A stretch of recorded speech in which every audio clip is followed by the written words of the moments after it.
بسم الله الرحمن الرحيم.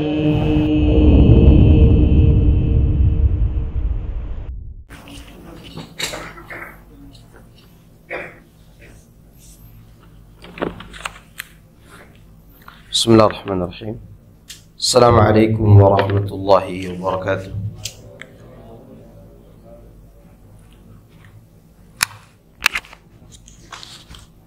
إن الحمد لله نحمده ونستعينه ونستغفره ونعوذ بالله من شرور أنفسنا وسيئات أعمالنا. من يهده الله فلا مضل له ومن يضلل فلا هادي له. وأشهد أن لا إله إلا الله وحده لا شريك له. وأشهد أن محمدا عبده ورسوله صلى الله عليه وعلى آله وصحبه أجمعين وسلم تسليما كثيرا. أما بعد.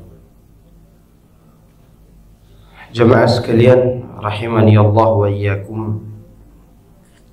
Allah Subhanahu wa taala berfirman, "Afala yatadabbaruna al-Qur'an am 'ala qulubin aqfaluha?" Mengapa mereka tidak mau menghayati ayat-ayat Al-Quran? Atau boleh jadi hati mereka telah digembok mati. Ayat yang mulia ini memberitakan kepada kita bahwa di antara sebab kerasnya hati adalah karena jauh dari Al-Quran dan menghayatinya.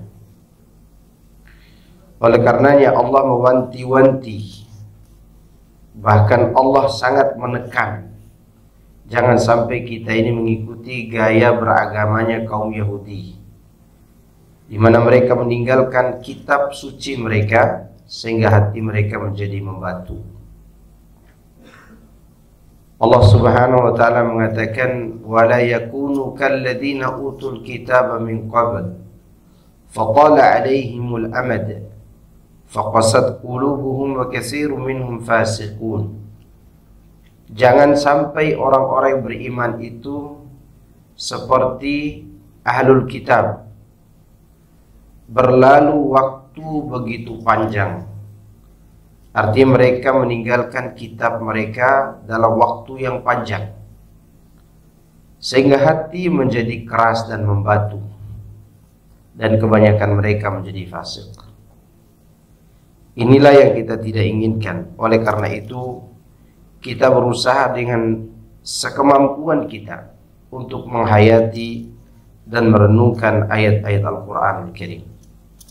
Dan alhamdulillah di siang hari ini kita masih dikumpulkan oleh Allah Azza wa Jalla dalam majlis tafsir surat-surat yang ada di juz Amma, juz 30. Sekarang kita memasuki surat At-Tariq. Surat At-Tariq. At-Tariq adalah kata isim fa'il yang artinya pelaku. Pelaku apa? Pelaku tariq.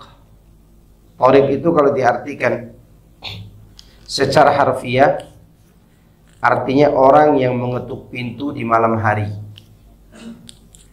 Makanya laki-laki dilarang sering-sering pulang melarut malam lalu ketuk pintu membangunkan keluarganya.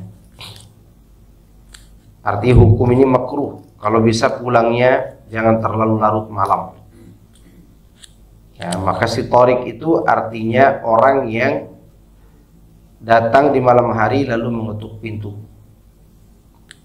Tapi apa penafsiran tariq dalam surat ini? Maka disinilah kita belajar. Terkadang makna ayat Al-Quran itu tidak harus dibawa kepada makna bahasa, tapi dibawa kepada makna yang Allah inginkan. Maka At-Tariq di antara penafsirannya adalah An-Najmus Saqib, yang nanti insyaallah kita akan bacakan maknanya. Saya bacakan dulu ayatnya. A'udzu billahi minasy syaithanir rajim. Bismillahirrahmanirrahim.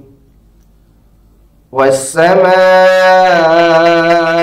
wat-tariqi wa ma adraka mat-tariq. An-najmu as-saqib. In kullu nafsin lamma 'alayha hafiz. Falyanzuril insanu mimma khuliqa. Khuliqa min ma'in dafiq. يخرج من بين الصلب والترائب إنه على رجعه لقادر يوم تبلى السرائر فما له من قوة ولا ناصر.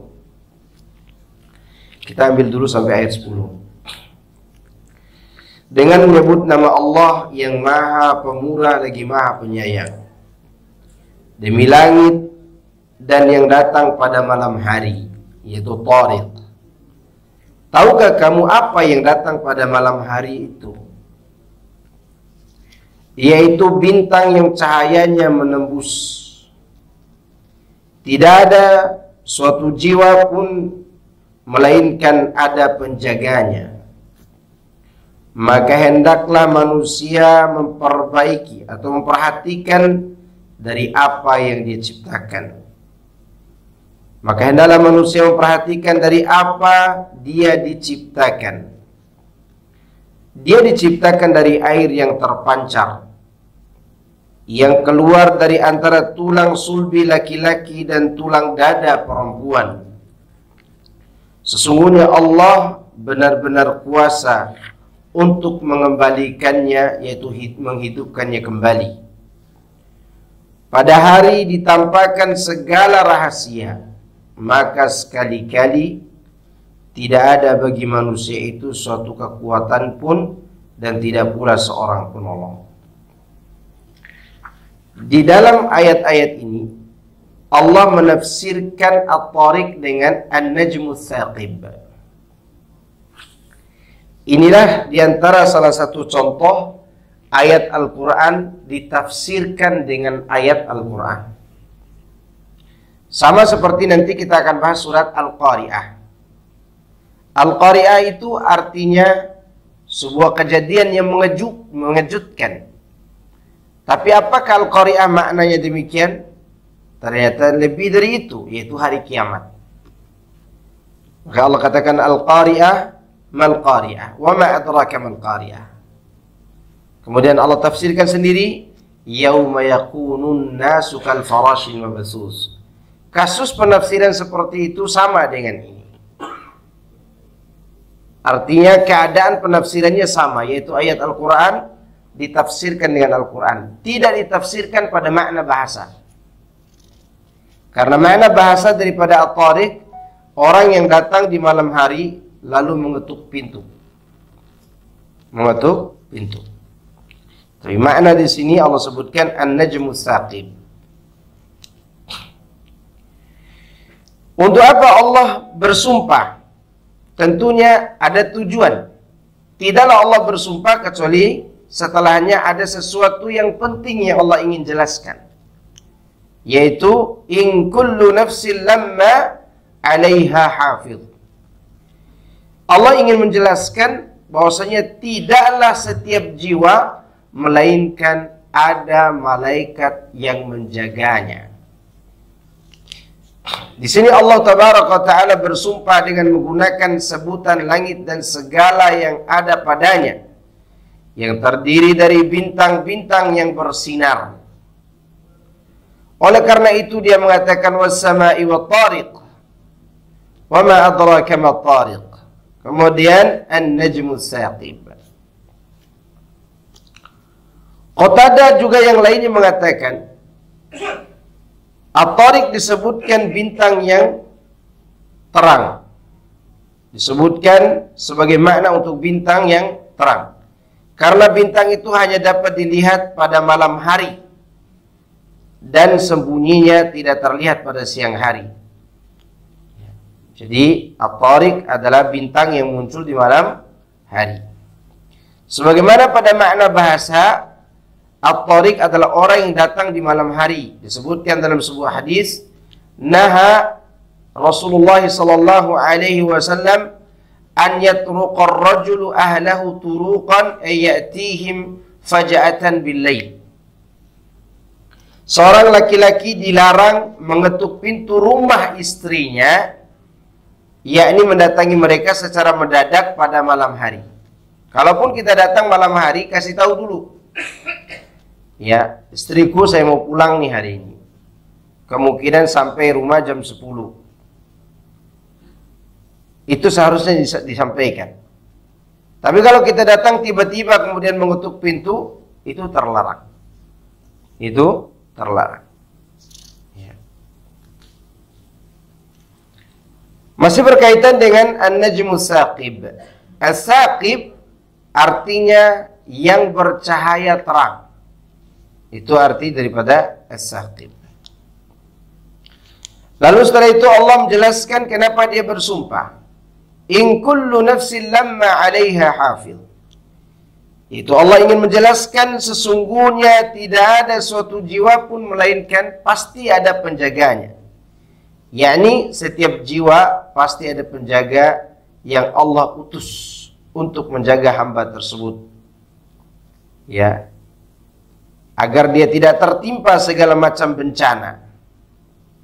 Sebagaimana Allah berfirman dalam surat lain, yaitu surat Ar-Ra'd ayat 11. Lahu mu'aqibatun min baini yadayhi wa min khalfihi yahfazunahu min amrillah. Bagi manusia ada malaikat-malaikat yang selalu mengikutinya bergiliran di depan maupun di belakangnya. Mereka menjaganya atas perintah Allah. Jadi setiap waktu sebenarnya kita memiliki penjaga.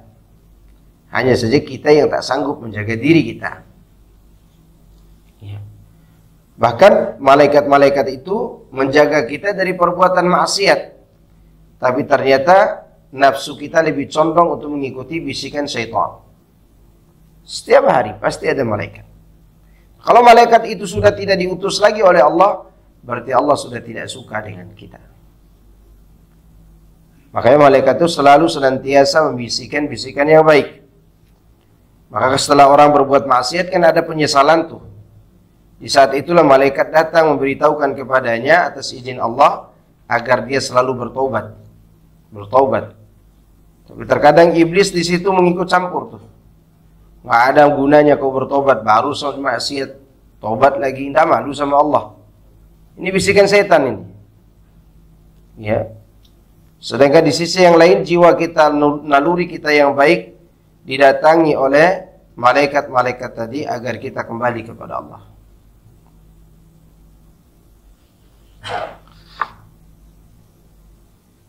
Kemudian setelah itu Allah mengatakan falyanzuril insanu mimma khuliqa.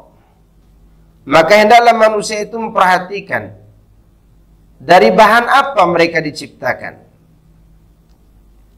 Ini merupakan sebuah peringatan bagi manusia tentang asal-muasal dirinya yang begitu lemah yang darinya dia diciptakan, yaitu air mani. Jadi kalau kita diingatkan seperti ini, seharusnya kita tidak sombong. Karena saya dan antum semua yang duduk ini berasal dari air yang tidak memiliki kekuatan apapun pada saat itu. Terbuat dari air mani yang keluar dari tulang sulbi laki-laki dan tulang dada perempuan. Kalimat ini sekaligus sebagai bimbingan baginya agar mengakui akan adanya hari kiamat. Karena Allah mampu menciptakan manusia dari ketiadaan menjadi ada. Demikian juga nanti di hari kiamat dia mampu mengembalikan kita untuk dihidupkan kembali. Karena Rabb yang telah mampu mengawali penciptaan, pasti dia mampu pula mengembalikannya. Bahkan kata Allah dalam surat yang lain, wa huwa ahwanu alaih. Mengembalikannya setelah mati lebih mudah bagi Allah dibandingkan penciptaan awal. Penciptaan awal itu mudah, tapi lebih mudah lagi ketika dia mengembalikan kita setelah mati. Kemudian Allah menyebutkan dari apa manusia diciptakan. Khuliqa min ma'in dafiq. Dia diciptakan dari air yang terpancar, yakni air mani yang keluar secara terpancar dari seorang laki-laki dan seorang wanita, sehingga lahirlah seorang anak dari keduanya dengan izin Allah. Ya. Maka untuk membedakan air mani dengan air madhi, dilihat pancarannya. Air madhi biasanya keluar tapi dia tidak kuat. Air mani keluarnya memancar dengan kuat. Apalagi ditambah minum kopi, tambah kuat lagi. Ya. Dan akan berbeda hukum antara keluarnya madhi dengan mani. Biasanya madhi itu keluar ketika bercumbu dengan istri. Bila tidak terjadi hubungan antara keduanya, maka tidak wajib mandi kalau keluar madhi. Dan keluarnya tidak disertai dengan kenikmatan dan tidak disertai dengan kelemahan fisik. Adapun keluarnya mani, dia disertai dengan kenikmatan dan terasa capek setelah itu. Itulah mani. Dan keluarnya memancar. Maka yang dimaksud dalam ayat ini adalah air mani itu. Oleh karena itu Allah mengatakan yakhruju min baini sulbi wa taraib. Yang keluar dari antara tulang sulbi laki-laki dan tulang dada wanita. Yakni tulang rusuk laki-laki dan dada perempuan. Ya, maka bercampurlah di dalam rahim sehingga menjadi menjadi bayi di dalam rahim itu. Ya. Kemudian firman Allah, innahu ala raj'ihi laqadir. Ini syahidnya. Allah ingin menjelaskan sebagaimana dia mampu menciptakan dari awal, dia juga mampu mengembalikan kembali pada hari kiamat nanti. Karena ada sebagian orang yang meyakini bahwa manusia kalau sudah mati sudah tidak mungkin lagi dibangkitkan, seperti keyakinan kaum kafir, kaum musyrikin. Maka kenapa banyak orang berbuat maksiat tanpa memikirkan kehidupan selanjutnya? Karena dalam benaknya dia menganggap hidup ini hanya sekali dan tidak ada lagi kehidupan setelah itu. Dalam pikiran mereka kan kita jadi debu, jadi tanah, tulang belulang sudah berserakan. Bagaimana kita bisa hidup kembali? Kemudian Allah menjawab dengan ayat ini, innahu ala raj'ihi laqadir. Selain daripada Allah mengajarkan dengan ayat-ayatnya, Allah juga mengajarkan dengan kejadian yang kita alami setiap hari. Baik yang nampak dilihat oleh mata maupun yang tidak dilihat oleh mata, tapi dirasakan pada saat tidur. Saya mau nanya kepada antum, alam mimpi ada enggak? Ada enggak alam mimpi? Ada. Tapi bisa enggak mimpi saya digambar oleh antum semua? Enggak bisa.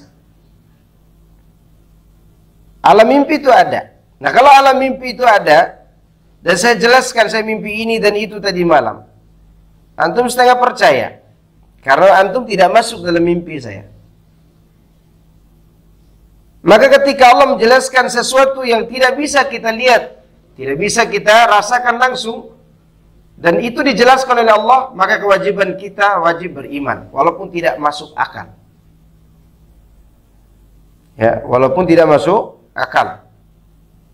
Oleh karenanya Allah hanya menyampaikan sesuatu yang wajib kita imani, yaitu bahwa dia akan mengembalikan kita semuanya. Dan dia sanggup melakukan itu. Mengenai ayat ini ada dua pendapat para ulama. Pendapat pertama, yaitu Allah Maha Kuasa untuk mengembalikan air mani yang terpancar itu ke tempatnya semula. Tempat di mana ia pertama kali keluar. Dan dia sangat mampu untuk melakukan hal tersebut.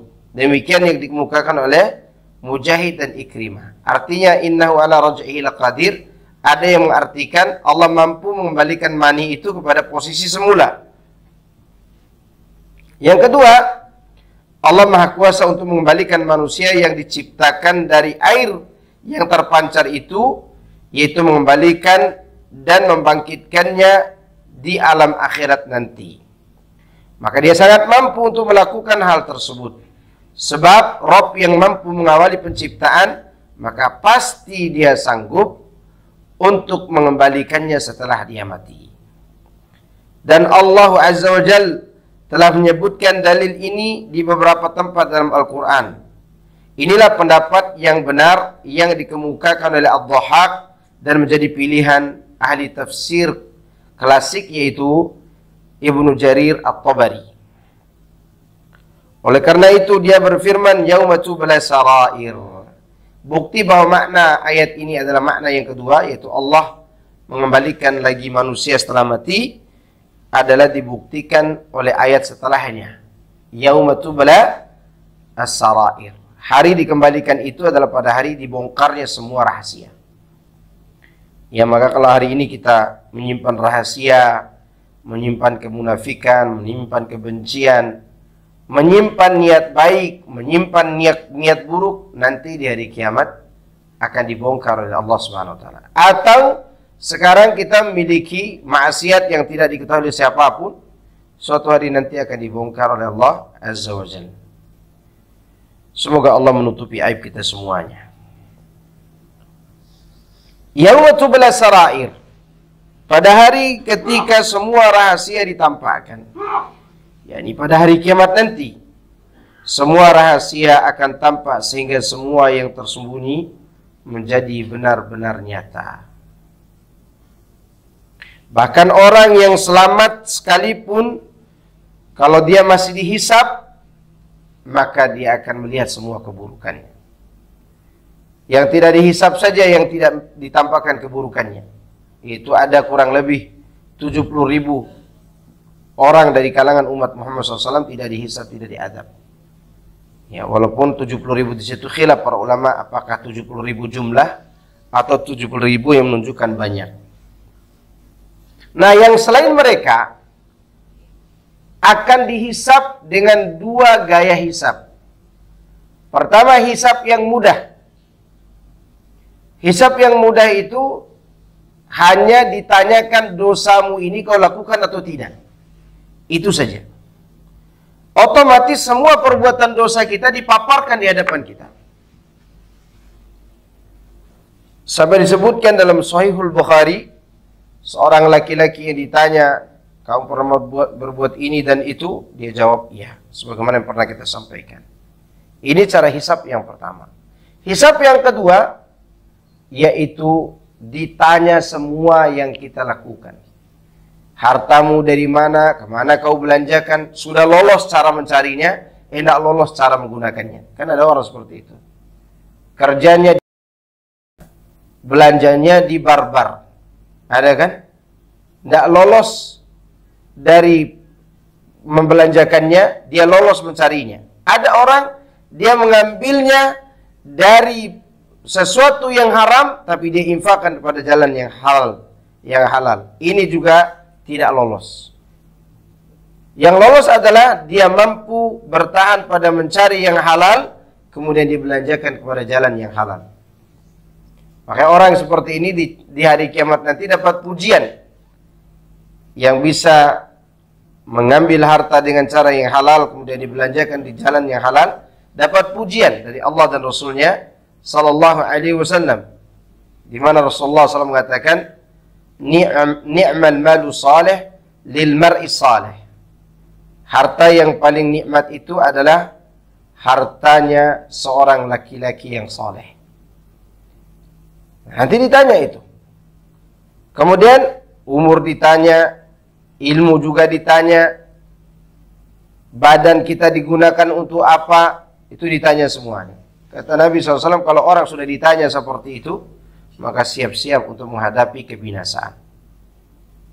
Kecuali Allah berkehendak lain mengampuni dosanya. Nah, ini mengenai hari dibongkarnya semua rahasia. Dan tidak ada yang tersembunyi dari pantauan Allah.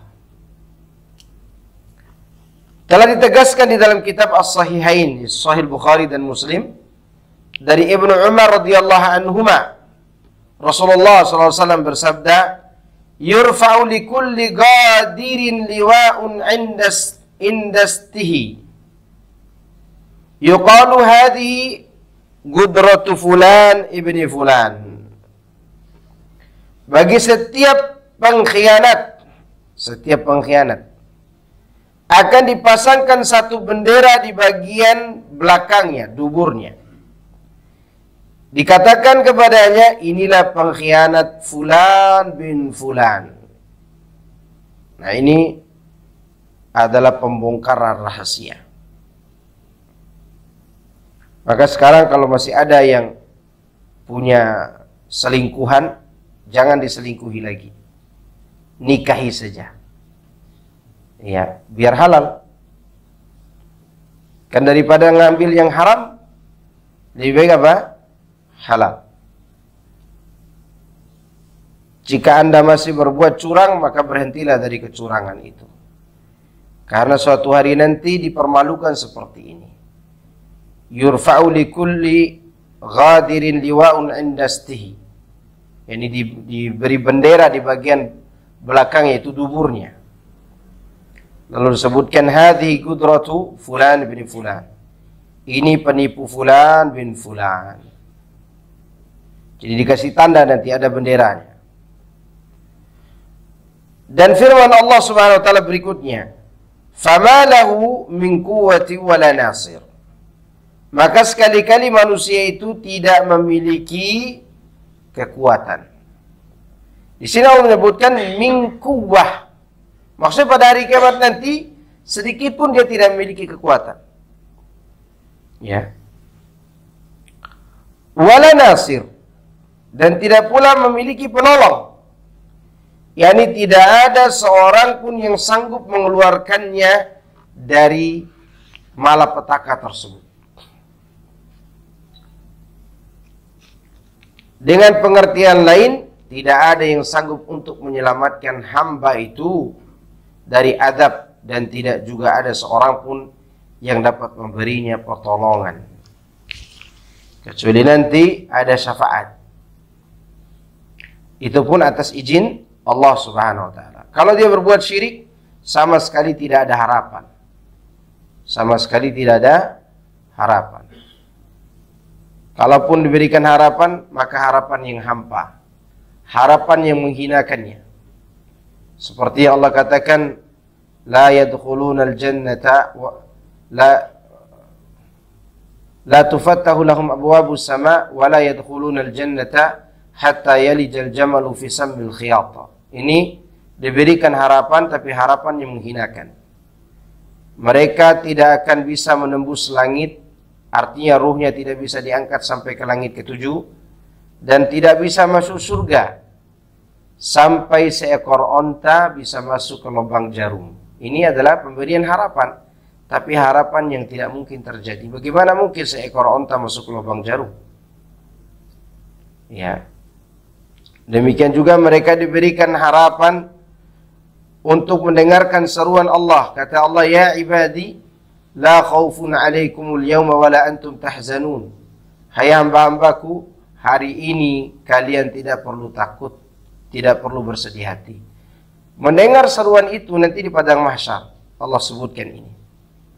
Mendengar seruan itu semua manusia, mau muslim, mau kafir, munafik, zindik, semuanya gembira. Semua bergembira karena mereka mengira panggilan itu untuk semua orang. Tidak ada takut atas kalian hari ini, tidak ada rasa takut, dan kalian tidak perlu bersedih hati, kata Allah. Lalu setelah itu Allah jelaskan siapa yang tidak perlu takut dan sedih hati itu. Alladzina amanu bi ayatina wa kanu muslimin. Setelah Allah menyebutkan kriteria orang yang tidak perlu takut dan bersedih itu, yaitu mereka yang beriman kepada ayat-ayat kami dan mereka berserah diri kepada Allah. Maka seketika orang-orang kafir, munafik, musyrik, zindik, pelaku maksiat semua berputus asa. Semua berputus asa. Maka oleh karenanya pada hari itu adalah hari keputusasaan bagi mereka yang tidak lolos ujian ketika dihisab. Maka hari tersebut sebelum kita hadapi, maka kita mulai hidup itu di dunia ini. Memulai menghadapi hari akhirat yang dimana rahasia kita akan dibongkar. Kita tidak memiliki kekuatan dan tidak pula memiliki penolong pada hari itu. Sekarang kita berusaha untuk mengumpulkan bekal untuk menghadapinya. Agar nanti di hari kiamat Allah mendatangkan penolong lain atas izinnya, di antaranya Quran, di antaranya puasa. Karena ada orang yang lagi dihisab oleh Allah, tiba-tiba Quran dan puasa menghampirinya. Kata puasa, "Ayya Rabbi mana'tuhu minat ta'ami wa syahwati fasyafi'ni fihi." Wa yaqulul Quran, "Mana'tuhu minan naumi bil lail fasyafi'ni fihi." Ketika dia menghadap Allah, tiba-tiba datanglah puasanya dan mengatakan kepada Allah, "Ya Rabb, aku dahulu menghalangi hambamu ini dari makan dan syahwat. Izinkan aku membelanya." Kemudian Quran berkata kepada Allah, "Aku yang menghalangi mata hambamu ini tertidur di malam hari. Berilah aku izin untuk memberinya syafaat." Maka keduanya memberi syafaat sehingga dia pun lolos daripada hisab tersebut. Kondisi yang begitu menegangkan. Namun begitulah rahmat Allah, dia tidak pernah melupakan kebaikan hambanya. Maka teruslah berbuat baik meskipun kita sudah lupa karena termakan usia, tapi Allah tidak lupa dengan kebaikan itu. Suatu hari nanti Allah akan memberikan kejutan, memberikan kebaikan yang luar biasa, di mana satu kebaikan itu dibalas oleh Allah 10 kali lipat, bahkan 700 kali lipat. Sebaliknya keburukan yang kita lakukan hanya 1 lipatan saja, tergantung daripada dosa yang kita lakukan. Maka oleh karenanya sekali lagi, sebelum datang hari terbongkarnya rahasia itu, perbanyaklah amal yang diridhoi oleh Allah. Salat tahajud, infak sembunyi-sembunyi yang tidak diketahui orang. Ya, tapi tidak semua amal harus disembunyikan. Seperti salat berjemaah di masjid. Kenapa Bapak tidak ke masjid? Takut riya Pak Ustaz. Ini namanya bodoh. Ya. Kalau Anda takut riya, pakai cadar aja ke masjid. Biar dianggap orang gila ke masjid. Ya. Jadi ada amal yang harus ditampakkan, ada amal yang tidak perlu ditampakkan. Rahasia kita dengan Allah jangan kita memberitahukan kepada orang. Termasuk maksiat kita, tidak usah diceritakan. Ceritakan saja kepada Allah. Di saat kita bertaubat, di saat kita sujud, di saat kita merenungkan dosa-dosa itu, kita cerita semuanya kepada Allah. Ya Allah, aku melakukan dosa ini dan itu. Aku sudah menyesal, aku bersimpuh, aku kembali kepadamu. Semua orang tidak tahu dosaku, maka hari ini pun orang tidak tahu aku bertaubat. Maka itu akan menjadi apa? Rahasia yang akan Allah ungkap nanti di hari kiamat. Dan Allah akan menyembunyikan dosa kita itu sampai pun pada saat dihisab. Maka kita semua harus siap-siap untuk menghadapi apa yang menjadi kenyataan hidup tersebut. Apa yang kita butuhkan? Perbanyak kebaikan dan perbanyak taubat. Perbanyak kebaikan, perbanyak taubat, dan perbanyak istighfar di saat kita sendirian. Ya. Kadang orang beristighfar itu sekali seumur hidupnya. Kapan itu? Di saat dia nikah saja. Disuruh sama apa? KUA. Ya. Dan ini adalah merupakan perbuatan orang sombong. Tapi saya kira itu yang bisa saya sampaikan. Semoga Allah Subhanahu wa taala memuliakan kita semuanya. Dan semoga Allah Azza wa Jalla memasukkan kita dalam golongan orang-orang yang diampuninya dan menjadikan kita sebagai hamba-hamba yang saleh dan digabungkan bersama para nabi dan orang-orang yang jujur serta orang-orang soleh terdahulu. Subhanakallahumma bihamdika asyhadu an la ilaha illa anta astaghfiruka wa atubu ilaik. Wassalamualaikum warahmatullahi wabarakatuh.